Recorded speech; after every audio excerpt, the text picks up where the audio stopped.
श्री गुरु चरण सरोज रज निज मन मुकुर सुधारी। पर्णहु रघुबर विमल जस जो दायक फल चार। बोलिए सियावर रामचंद्र की जय। सिय राम मैं सब जग जानी करऊं प्रणाम जोर जुग पानी। आइए, हमारे जीवन में हमारे जीने का ढंग क्या है, और अगर हम सही ढंग से जिएं तो किस प्रकार से हम अपने परिवार और समाज का निर्माण करके स्वयं संतुष्ट रह सकते हैं और परिवार और समाज देश के लिए योगदान दे सकते हैं। आइए एक दृष्टांत के माध्यम से इसे समझने का प्रयास करें। जीवन में दो प्रमुख जीने के ढंग होते हैं। एक ढंग जीने का ये है कि जीवन में संघर्ष है, प्रतियोगिता है, तो हमें अपने को योग्य सिद्ध करना है, पुरुषार्थ करना है, जीवन में संग्रह करना है, वस्तुएं इकट्ठी करके लाना है। तो जिस व्यक्ति को भी संघर्ष करना है, पुरुषार्थ करना है, कमाना है, वस्तुएं लानी है परिवार की सुविधा के लिए, तो उसे पुरुषार्थी होना है, संघर्षशील होना है, उसे योग्य बनना है, निपुण बनना है। और एक प्रवृत्ति जीवन की और होती है कि हम परिवार का निर्माण जब करेंगे तो उस परिवार में हमें मिटाने की कला आती है कि नहीं आती। एक तो है संघर्ष की कला और एक है स्वयं को मिटाने की कला। और अगर हम अपने को मिटाने की कला नहीं जानते, जैसे हमारे जो परिवार संगठित परिवार थे उनमें सबसे बड़ी कला क्या थी, जैसे माँ है, अपने को मिटा करके अपने सुख का, स्वार्थ का, विश्राम का बलिदान करके परिवार को सुखी और संतुष्ट रखती है। उसी प्रकार से हमें अपने जीवन में मिटाने की कला अपने को आती है कि नहीं आती। शासन दो प्रकार से होता है। एक शासन होता है राजा का, वो शासन करता है शक्ति से, सामर्थ्य से, ऐश्वर्य से, वैभव से। उसका प्रत्येक आदेश मान्य होता है और अगर आप न मानेंगे तो आपको दंड मिलेगा। और एक शासन होता है संतों का, महात्माओं का। उनका शासन क्या है कि उन्होंने अपने जीवन में अहंकार छोड़ दिया, संघर्ष छोड़ दिया और उन्होंने समर्पण कर दिया ईश्वर के प्रति। और जब समर्पण कर दिया, आगे होने की दौड़ उन्होंने समाप्त कर दी। पीछे होने में उन्हें आनंद आने लगा। और जब वो सबसे पीछे हो गए, ईश्वर के प्रति समर्पित हो गए, तो उनके जीवन में आनंद प्रकट हो गया, रस प्रकट हो गया। तो जब उनके जीवन में पूर्णता प्रकट हो गई तो लोगों ने क्या किया कि उन्हें अपने सिर में बैठा लिया। तो जो महात्मा हैं वो बिना आदेश के, बिना अनुशासन के, उनकी बात मीठी होती है तो हम मान लेते हैं और उनको जीवन में स्वीकार कर लेते हैं। तो वो कोई आदेश नहीं देते, वो केवल प्रवचन करते हैं या केवल संकेत करते हैं। तो अगर हमने जीवन में मिटने की कला नहीं सीखी, हमारा परिवार संगठित कब होगा? हमने इस तरह से नष्ट किया है अपने परिवारों को पश्चिमी संस्कृति में। जैसे हमारी माँ है, पश्चिम में तो व्यक्ति के समर्पण का कोई मूल्य ही नहीं है। वहां तो कहते हैं कि ये क्या करती हैं आपकी माँ? कहें हाउस वाइफ हैं। ये हाउस वाइफ हैं क्या? वो हमारे लिए सबसे पूज्य है, आदरणीय है। उसने अपना जीवन मिटा करके हमारा जीवन बनाया है। आज क्या है? संघर्ष सिखाया जा रहा है। तुम्हारी क्या पहचान है? पहचान वो अपने पुत्र की पहचान बनाने के लिए, उसकी कोई पहचान नहीं होती। वो पत्नी के रूप में जानी जाती है, लेकिन उनको एक विद्या आती है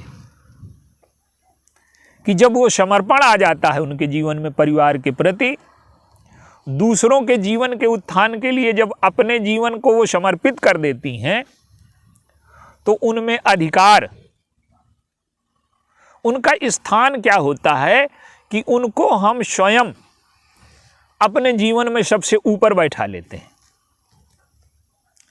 तो अगर पूरा परिवार संघर्ष करे अधिकारों के लिए और केवल पैसा ही लक्ष्य हो, आप देखिए आज मनुष्य की बुद्धि, उसको लगता है कि साधन की सामग्री हमारे पास आ गई तो हम प्रसन्न हो गए।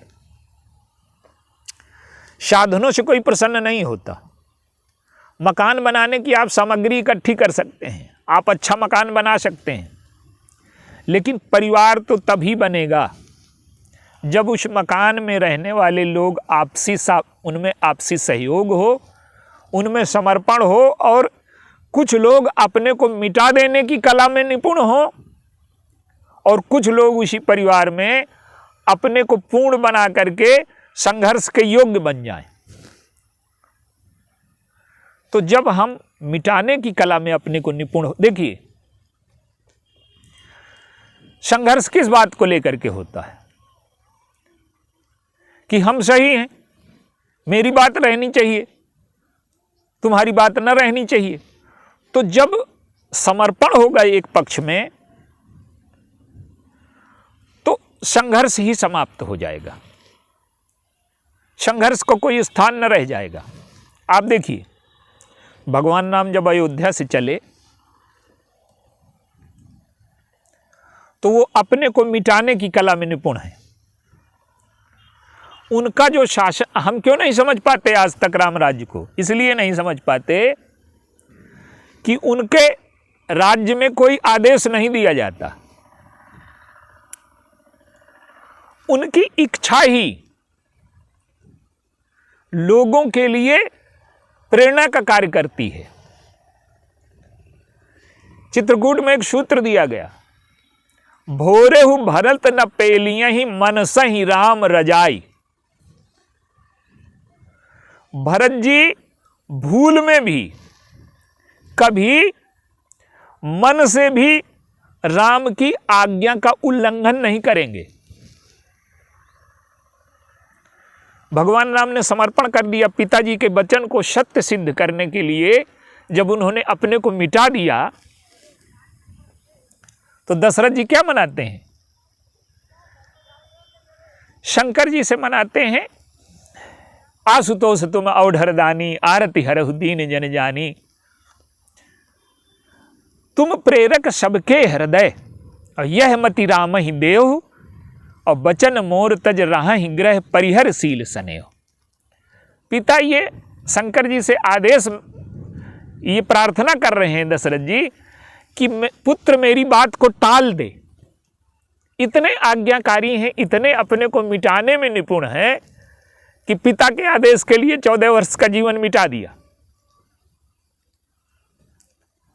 आज व्यक्ति अपने सुख के लिए कुछ भी मिटाने को तैयार नहीं, थोड़े थोड़े सुख के लिए, वो स्वार्थ के लिए संघर्ष कर रहा है। तो दशरथ जी के आदेश के लिए 14 वर्ष का जीवन भगवान राम ने मिटा दिया, और भरत जी ने भगवान राम को प्रसन्न करने के लिए 14 वर्ष का जीवन अपना मिटा दिया। और जब प्रभु गए तो प्रत्येक वर्ग को जोड़ते चले गए। केवट है, केवट मिला, वो मना कर देता है, नाव न लाऊंगा। कोल की रात आते हैं तो कहते हैं हम आपको शिकार खिलाएंगे, आपके लिए झोपड़ी बना देंगे। तो गोस्वामी जी क्या संकेत करते हैं? वेद बचन मुनि मन अगम ते प्रभु करुणा ऐन, और बचन की रातन के सुनत जिम पितु बालक बहन। उनकी उल्टी सीधी बातें वो कैसे सुन रहे हैं? जैसे बालक की बातें पिता सुनकर के प्रसन्न होता है, उसकी बातों में कोई तथ्य नहीं होता, वो तो उल्टी सीधी बातें करता है। तो भगवान राम क्या करते हैं? समाज के प्रत्येक वर्ग को जोड़ते चले जाते हैं। रूप, रंग, स्वभाव, गुण, प्रकृति प्रत्येक व्यक्ति की भिन्न भिन्न होती है।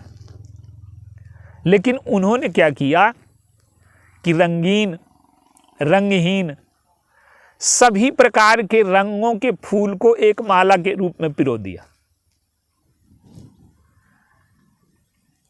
तो जब हमारे अंतःकरण में प्रेम होता है, समर्पण होता है, हम अपने को मिटाने की कला में निपुण हो जाते हैं। और दो दृष्टिकोण हैं जीने के, एक तो स्वार्थपरक दृष्टिकोण है और एक स्वार्थपरक दृष्टिकोण से ऊपर उठ करके एक दृष्टिकोण है परिवार परक, समाज परक। विश्वामित्र जी आए तो वो कहते हैं कि मुझे तुम्हारे पुत्र चाहिए यज्ञ की रक्षा के लिए। अब दशरथ जी को लगता है कि ये पुत्र मेरे हैं, लेकिन वशिष्ठ जी ने समझाया कि नहीं, ये पुत्र आपके नहीं हैं, ये पुत्र यज्ञ के हैं। और 4 पाकर के भी तुम 2 देने में संकोच कर रहे हो। यज्ञ से तुमने 4 पाए और 2 नहीं दे रहे। तो जब तक हमारे जीवन में समर्पण नहीं आता, जब तक हमारे जीवन में यज्ञ भावना नहीं आती। यज्ञ भावना क्या है? केवल स्वार्थ के लिए कर्म करना यज्ञ नहीं है। हमारा स्वार्थ सिद्ध हो और सामने वाले का स्वार्थ सिद्ध हो, ये यज्ञ है। तो जब परिवार में जब तक यज्ञ भावना प्रतिष्ठित नहीं होती, भगवान राम ने क्या किया? विश्वामित्र जी के साथ चले तो अपने को मिटा करके चले। जो गुरु जी का आदेश है, जब सोने को कहा तब सो गए, जब जगने को कहा तब जग गए, जिस कार्य के लिए कहा वो कार्य, अपने को मिटा देना। और आज मनुष्य को मिटाने की कला नहीं सिखाई जाती। मिटाने की कला भी व्यक्ति को आने चाहिए और समय पर अपने को व्यक्त करने की भी कला आनी चाहिए। तो हमने क्या किया था अपने परिवार में कि माताओं ने अपने को मिटाने की कला सीख ली थी और पुरुषों का वर्ग संघर्ष का था, तो उन्होंने अपने गुणों को व्यक्त करने की कला सीख ली थी। और भगवान राम जब गए तो वो स्वयं को मिटाते चले गए। सुग्रीव के सामने अपने को मिटा दिया। सुग्रीव को भरोसा नहीं है कि बाली इतना बलवान है, ये मार पाएंगे। उन्होंने कहा कि परीक्षा दो। भगवान परीक्षा देने के लिए तैयार हो गए। ये हड्डी फेंक दो। तो जब किसी को जोड़ना है, देखिए समाज में विविध प्रकार के वर्ग हैं और वो रहेंगे। विविधता समाप्त नहीं करनी हमको, न समाज की न परिवार की, और कोई खत्म कर भी नहीं सकता। बाहर से आप सबको एक जैसे कपड़े पहना सकते हैं, एक संगठन बना सकते हैं, लेकिन अंदर से मन सबका अलग अलग है। वो थोड़ी देर में विद्रोह करने लगता है। तो भगवान राम ने जो अनुशासन स्थापित किया समाज में, वो शक्ति का नहीं है, वो बल का नहीं है, वो कानून का नहीं है, वो वैभव का नहीं है, वो प्रेम का है। तो प्रेम से पूरे समाज को उन्होंने जोड़ा। जब गए थे तो खाली हाथ गए थे और जब लौट करके आए तो पुष्पक विमान भरा था। तो एक दृष्टिकोण है स्वार्थपरक और एक दृष्टिकोण है समाजपरक। तो अगर हम जीवन में अपने को मिटाने की कला सीख लें, कहाँ हमें अपने को मिटा देना है, माता पिता के वचन के लिए अपने को मिटाने की कला। जितने लोग हैं, ये भगवान हैं, उनके भक्त हैं, हनुमान जी हैं, लक्ष्मण जी हैं, श्री भरत जी हैं, ये सब अपने को मिटाने की कला में निपुण हैं। भगवान भरत जी को प्रकट करने के लिए ही 14 वर्ष का ये नाटक करते हैं। वो अपने को छिपा रहे हैं, मिटा रहे हैं, ननिहाल चले गए।